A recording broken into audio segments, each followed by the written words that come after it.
In the end, Oz ended up being exactly who he said he was. Season finale of The Penguin just dropped, and I feel like I got punched in the stomach multiple times. Though there was foreshadowing for every single twist, it still hurt. But let's talk about it, and spoilers if you aren't up to date. I need to rewatch the series to really formulate an opinion on Frances. She's obviously a sick woman, and I'm not talking about her dementia, but even like this scene where we see her putting immense pressure on Oz seemed like her way of trying to survive and mold Oz into someone who wasn't just, I don't know, a serial killer. I will say putting a hit out on your son is a bit extreme. I guess the alternative would be to put him in the system, which we all know in Gotham is not very good. But I'm still sitting here thinking, like, did she have this impossible task of raising this demon child? Or did he have some psychological issues that just needed therapy? You see when she's talking to Rex that he doesn't quite feel like, you know, Oz went out to murder his brother. And I think in a way, they're both right. I don't think that it's like first-degree murder where he lured his brothers down to the sewers to murder them. I think it was closer to like, you know, a rash decision out of passion. But to Frances's point, I do believe that he locked those boys down there to die. And like I mentioned before, those boys had to be down there for hours while he was just sitting there drinking hot cocoa. And the sad part is she did all of that for what ended up being a terrible life. He saw her ask Oz to kill her if she lost her mind, and he gets the opportunity to respect her wishes in a humane way, and he just props her in front of a window like an ornament. I thought Frances was gonna die. This is honestly a lot worse, and that's something I noticed with everyone that Penguin dealt with this episode. He condemned them all to the worst fates possible, including but not limited to our girl Sofia Gigante. I am so happy that we potentially will get to see her in the new Batman film. I kind of wanted her to go out in a blaze of glory. The show's called The Penguin, and it's obviously she was gonna win. To send her back to Arkham and cement her legacy as the Hangman seems especially cruel, particularly since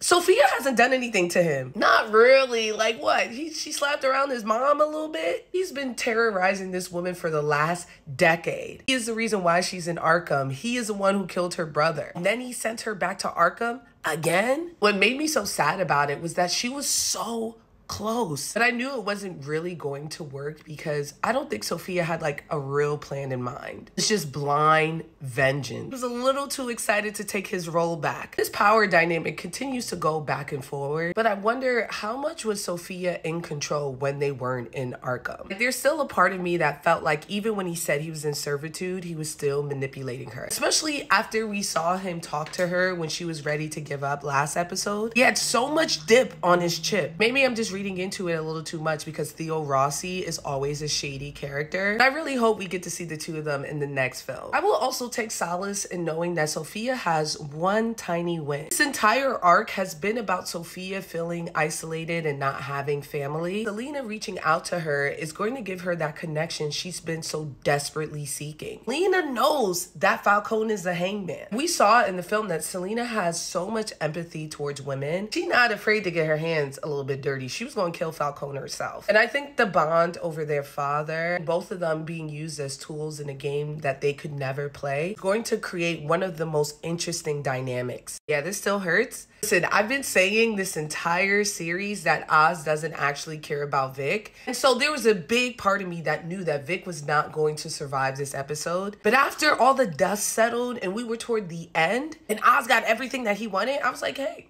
maybe Vic does end up being his right-hand man. Especially seeing Vic play such a large part in Oz's comeuppance. Not only did he give this inspiring pep talk, but he was the one to bring the other gangs in. He was the one who saved Oz again. And honestly, throughout the entire show, Vic played an integral part in all of Oz's plan. You know, I couldn't find a picture, but didn't I say last episodes, if I was the other gangs, once I saw that explosion, I would have been like, why would I help Oz? Back to this. Oz mentions before he brutally murders Vic, he's doing it because he loves Vic and he can't have that weak point. I personally believe that that was Oz's last lie. Not to say that he doesn't care about Vic. I'm sure he does. I am certain, and I know that Oz knows, that if anyone captured Vic, he'd let him go. I think what motivated him more was the fact that Vic was so ambitious and he just convinced every underling to betray their boss. I don't don't think Oz did this because he loves Vic. I think he was threatened by Vic's potential, and he had to take him out before he got too much power or gained too many allies. Because we even saw Vic being the one to connect with that triad guy. Everyone talks about that interview where Colin Farrell says by the end of the season, you're gonna hate Oz. Honestly, the murder didn't do it. It was him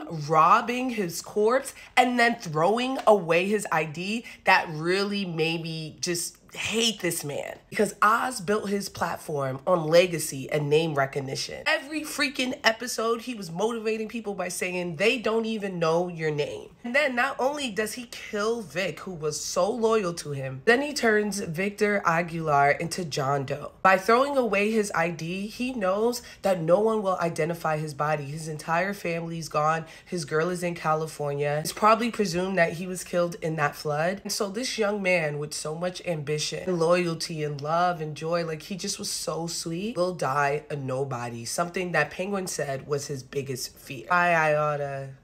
The worst part about all of this, I think that Oz is going to become mayor, and I think that Vic is the one who gave him the idea. I was being hyperbolic in my last review where I said the Penguin has done more than Batman for the city of Gotham. But honestly, especially after listening to Victor, he has. Penguin's goal was to become like Rex Calamezzo. And I think Alberto teasing him about that dream made him realize that Alberto was still too small. I can understand why the people of Gotham would rally behind someone like the Penguin as a political figure. He brought electricity back to Crown Point after weeks of the city doing nothing. He brought the Hangman back to justice, and it was clear the city was uncomfortable with her being free. I just know he's gonna play this like I am the good type of gangster word to Rex Calamezzo to the people of Gotham. There's definitely gonna be a suspicion looming around of Penguin being the one to take out all of those mob bosses, but I think he's gonna push the narrative that things are way more peaceful with him on top. The everyday man who understands the people of Gotham and cares about their well-being. This is a man of ambition. And in the end, he got everything he wanted. Now, after that conversation that I saw Eve have with Sophia, I mentioned that the Penguin probably had her dress up like his mother. And I got a lot of pushback about it, like, nah, I don't think so. I know an Oedipus complex when I see it. And while this kind of thing could have happened after Francis went into a coma, I think he had her do this in some shape or form before. I did see some people were surprised that Eve was coming back. Eve has always been a survivor. You know, she can't say no to Penguin. At least she can get her girls and her some money in the process. She doesn't want to put her family in danger, and taking this job is a great way to do it. Finally, I did mention in my previous video that I need to see the grifter. Obviously, Lauren LeFranc knows way more than me. I apologize for even suggesting anything they needed to do in this show, but I would have loved to see the Drifter at least walking around. But I will say it does play into the narrative that we saw in the Batman, where not only is he overwhelmed, but he doesn't know where to put his focus. If he at least investigated the mass murder of the Falcones family, he would have found the source of bliss, probably would have been able to stop the Penguin, who is going to become one of his most formidable villains, it seems. And he would have been able to clear Sophia's name, a woman who in some regards are innocent. I will say she did hang those people in the street, so she is kind of the hangman now. Hope that we get to see what happens with him not being involved. I was happy that we at least got the bat symbol to know that he will be pulling up. And this episode was perfection. Honestly, the season I think was perfection. I gotta give this season and this series 5 out of 5 Frankie Flames.